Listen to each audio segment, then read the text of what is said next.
တက်တယ် အားလုံးပဲမင်္ဂလာပါ The Foodie Cafe Channel ပေးရနေကြိုဆိုပါရစေကျွန်တော်ဒီနေ့ရောက်ရှိနေတာကတော့ Tisban ပွဲစဉ်ဖြစ်ပါတယ်ပွဲစဉ်က28ရက်နေ့ကနေနောက်လ9ရက်နေ့ထိကျင်းပမှာပါဒီပွဲစဉ်မှာဆိုရင်အစားအသောက်မျိုးစုံအဝတ်အထည်ကလေးတွေအတွက်ကစားစရာမျိုးစုံလည်းပါဝင်ပါတယ်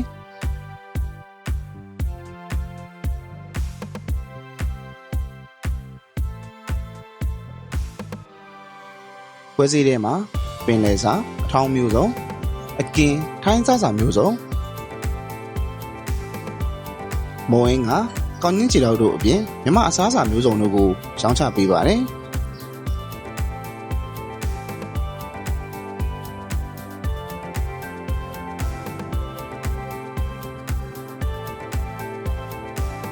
ပွဲစီပတ်လို့မောသွားရင်နော်မောပြေအုံးရချူလေးလည်းဝယ်တောက်လို့ရပါသေးတယ်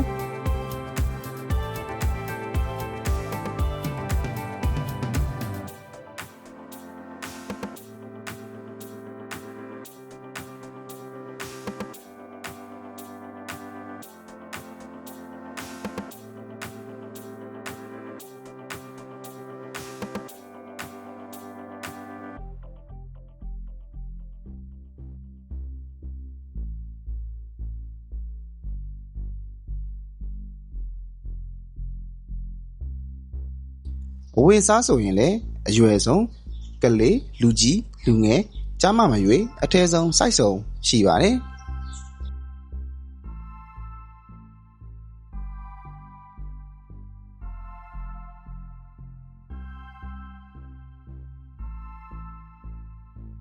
ဒါအပြင်လူကြီးတွေပါဆော်လို့ရတဲ့ကစားကွင်းတွေပါဝင်ပါသေးတယ်ပျော်နှမ်းဆော်ရတဲ့ကစားနည်းတွေဖြစ်တဲ့ဘူစီပေါင်းပြည့်နှုတ်စီဘူးပြည့်လေတနက်ပြည့်ဂိမ်းတွေလည်းဆော့လို့ရပါတယ်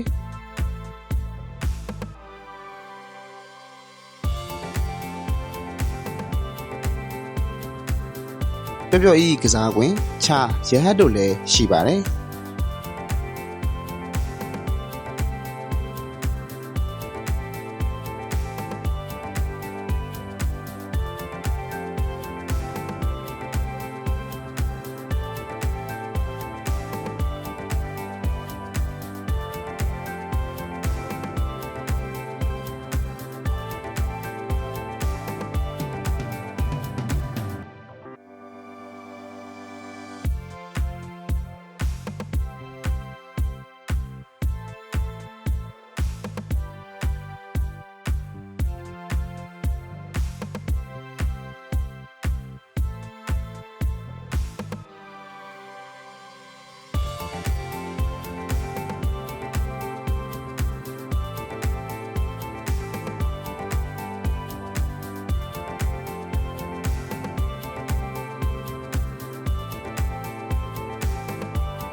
လက်ဝဲဝါသနာရှင်များအတွက်လက်ဝဲပွဲလည်းရှိပါတယ်။နောက်လ9ရက်နေ့ထိကျင်းပမှာမို့မဲဆောက်ရောက်နေရဆိုရင်တော့လာရောက်လည်ပတ်ကြည့်ဖို့အကြံပြုပါတယ်နော်။အားလုံးပဲဘိုင်ဘိုင်